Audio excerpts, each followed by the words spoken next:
Единая тьма наполняла беспредельное все. Это свет, который находится за чертой физического молекулярного плана, тонких проявленных и непроявленных миров, в которых нет ничего и есть все? Да. Это черта, которая разделяет периоды: пассивные и активные, пралая и манвантару, непроявленное и проявленное, как и свет, который имеет свое непроявленное движение внутри и проявленное снаружи. В Шилаке сказано, что тьма — это отец, матерь. Но разве соединение отца и матери этих энергий есть тьма? Это очень яркий ослепительный свет бессознательный, ибо он абсолютен. Едина тьма — это состояние пространства. Когда отец и матерь были воедино, тьма ведь вечное вместилище, она и есть источник света, который появляется из тьмы и исчезает в ней, как сын. Почему в описании логосов дается такое описание, как полупроявленная мать? Почему она полупроявленная? Это описание второго и третьего логоса. Во втором логосе непроявленный третий, как потенция или полупроявленная мать. Полупроявленная мать — это состояние или энергия, которая является потенциальностью действия или сыном. Она полностью проявится тогда, когда сын будет пробужден. Пока сын не пробудился для нового колеса, мать находится в состоянии полупроявления. Так странно, что там, где еще ничего не было, вы говорите уже о логосах и о проявлении. В чем смысл тогда этой шлоки, которая повествует о непроявленном? Елена Петровна Блаватская в своих комментариях говорит уже о логосах. Неспроста, ибо логосы — суть потенциальности на этом плане мира духов не форм. Они заряжаются будущей эволюцией. Смысл понимания непроявленного через применение закона тождественности.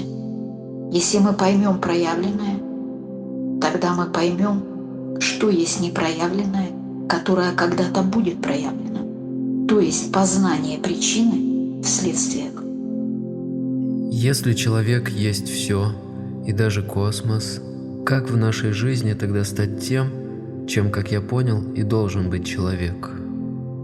Необходимо для этого устремиться к самосовершенствованию через тернии к звездам. Устремление к абсолютной истине через познание самого себя. Оно даст возможности очистить дух. Что значит луч? Как его узнать? Почему вы говорите, что человек есть луч? Луч символически надо понимать. Луч — человек, когда монада излучает живу для проявления вечной жизни. И движение света создает вращательное устремление, движение, подобное лученосной комете, искре. Или огонь, в котором джива монада движется, как в ракете духа. И это называется лучом, как и человек движется, когда джива вдунута в Адама. Человечество по жизни имеет вечное странствие в своем устремлении согласно эволюционному потоку сознания или духа. Луч семеричен, как и сознание. То есть сама семеричность предполагает действие или движение. Если человек действует, то значит он и есть сознание или луч. Индивидуализация предполагает движение луча. Луч творящий, луч эволюционирует, как и должен творить и эволюционировать человек. Поэтому по силе и мощи творения, творчества, по открытию творческого потенциала в человеке можно узнать, стал ли человек лучом или сознанием. На семинаре вы сказали о возможностях, которые человек должен в каждом дне найти их для себя. Если я правильно понял, то знания, которые даны в тайной доктрине Агни-йоги и Калачакри, помогают увидеть эти возможности. Знания даны для того, чтобы использовать законы согласно эволюции. Необходима дисциплина сердца, духа и рост воли. А учение – вспомогательная инструкция для ученика, с которой ученик согласует или созвучит и сам становится законом. Устремление к самосовершенству на общее благо, и это главное, к чему приводит учение тайной доктрины, Агни-йоги и Калачакри. Чтобы увидеть возможности, надо иметь распознавание, внимание, сосредоточение, устремление к знанию причины. Тайная доктрина, Агни-йога, Калачакра – это ключи. Но взять эти ключи может только тот, кто имел изначальное альтруистическое побуждение общего блага. Чтобы служить высшему Я, что нужно? Вначале необходимо принятие и осознание иерархии, а уже потом прийти к служению высшему Я. Высшее Я в человеке – это как Корана, вечная причина, которая есть всегда. В Пралае она пребывает, а в Манвантаре проявляется ведущим началом. Значит, высшее Я в каждом человеке потенциально есть, и рано или поздно, согласно устремлению, оно перестанет пребывать и пробудится. Как только высшее Я пробудится, начнется служение или почитание высшему свету или высшим силам. Этот язык и термины, которыми написана тайная доктрина, очень сложны. Зачем они даны вообще? Неужели нельзя простыми словами рассказать то, о чем говорится, например, в этой шлаке, чтобы человек понял, как прилагать это все в своей жизни? Вначале необходимо научиться мыслить альтруистично, а для этого необходимо напряжение повышенное или непривычное, то есть новое, и для этой цели даются такие понятия, кажущимися сложными вначале, а потом становятся необходимыми для расширения сознания. С более расширенным сознанием меняется и отношение к жизни, и способность жизнь изменить. Существует язык символов. Умение пробудить воображение – это значит иметь возможность понять этот язык символов, пока он сокрытый. Ведь знаки тонкого мира, они странны и нуждаются в размышлении. Трудно ухватить обычные слова. Они не должны скользить, они должны вонзаться в сознание. Ведь скользящие мысли извне, а не из внутреннего сознания.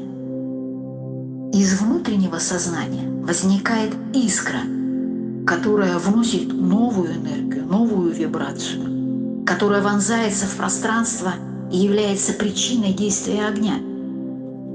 Чтобы пришло понимание символов, скрытых внутренних знаний, и нужно это напряжение, чтобы появилась та искра и возникло движение сознания или в конечном итоге понимание. Высокое напряжение ведет на путь возможностей. Вечный принцип, как мы выяснили, непреложный. А как тогда мы можем стремиться к высшему и прилагать практически эти знания? Как можно приложить непреложное? Непреложность есть в смысле того, что является неизменным, совершенствование для эволюционного развития всего.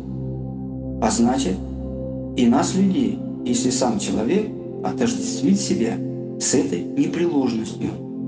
Непреложное – это действие единого закона, который действует одинаково для всех. Закон непреложен в смысле он неизменен. Принимая этот закон, единый закон, мы можем высшей мерой побеждать малые правды личности. В этом и есть великая истина, в ее неизменности и единстве. Там отсутствуют личностные амбиции, личностное оправдание, корыстное устремление. И ты, как человек, можешь иметь эту силу непреложного закона или силу побеждать в себе низшее высшим. Что такое дифференциация именно в описании этой шлаки, когда еще не было дифференциации. В шлаке говорится о дифференциации в смысле творения прообразов, будущих образов. Сын есть сознание или единица целого. Вот уже и дифференциация. Предыдущая Вселенная растворилась в свою единую, первичную и вечную причину. Она сохраняется в состоянии растворения в пространстве, чтобы снова дифференцироваться и выкристаллизоваться заново к следующей заре Манвантары, то есть к новому дню Брамы, который и есть символ Вселенной. Это будущее проявление во время колес или Манвантар. Это проявление Брахмы, то есть описание того, чего еще не было. А что такое вообще сознание? Сознание – это просто странствие по колесу времени? Сознание – это мировоззрение, отображающее мир дифференцированно на каждом плане существования духа, погруженного в мыслящую материю, чувствующую через свои 5 органов чувств иллюзорного, разрозненного мира. Из воплощения в воплощение сознание странствует во времени и пространстве с целью воссоединить свои пониманием для осознания идеи эволюции устремлением к истине в ее абсолютности. Колесо – это символ выражения мира, символ времени или цикла. Колесо есть завершение или соединение дуг сознаний. То есть сознание проявляется тогда, когда дуги соединяются, когда произошло соединение прошлого и будущего в миге настоящего. И свет, луч или сын начинает свое странствие по этому колесу. То есть сознание, когда начинает движение, и есть это колесо. Оно стало им. Вы каждый семинар соединяете не даны века, года, месяца, недели и дня с мыслью дня, которую дала Елена Петровна Блаватская. А как это все соотносится с тем, что дано в тайной доктрине в описании шлоки? Единая тьма наполняла беспредельное все, ибо Отец, Мать и Сын еще раз были воедино, и Сын не пробудился еще для нового колеса и странствий на нем. Тайная доктрина с танцем дзиан, правильно понятыми, выражена символическим языком согласно последовательности творения планов бытия и населения их жизнями соответствующих вибраций. Дана подсказка сразу же в первой станции первой шлаки, тем, что на черном фоне явлен белый диск, а уже потом на второй странице белый диск с точкой внутри. Это подсказка для того, чтобы планы бытия последовательно, опять-таки, символически вписать в этот круг с их жизнями иерархических начал. Абсолют пробуждается от пралаи и потенции всех сил, и образов, населяющих все планы бытия, последовательно вступают в жизнь божественными силами, согласно идее логосов, до проявления Вселенной, и в ней с той же последовательностью, осенив человеческих животных человеческим огнем мыслителя, и началось время, мы начали жить законами времени этого плана жизни. И появляются неданы вследствие возникновения сознания человека. И медитативная мысль дня Елены Петровны согласуется с энергиями этого дня, следовательно, понимание тайной доктрины и данной шлаки открывается согласно сочетанию или созвучию всех составляющих в этом целое единство. Этот метод соединения энергий есть просто еще одна возможность познания мира или себя в качестве времени. Ведь каждый миг – это новая энергия. Нет ничего одинакового.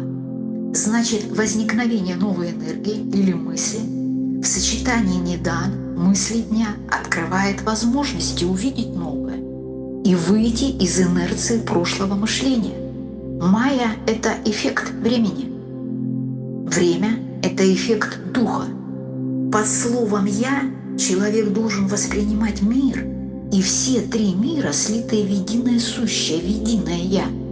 То есть в этот миг настоящего иметь возможность приблизиться к высшему Я или вечной причине.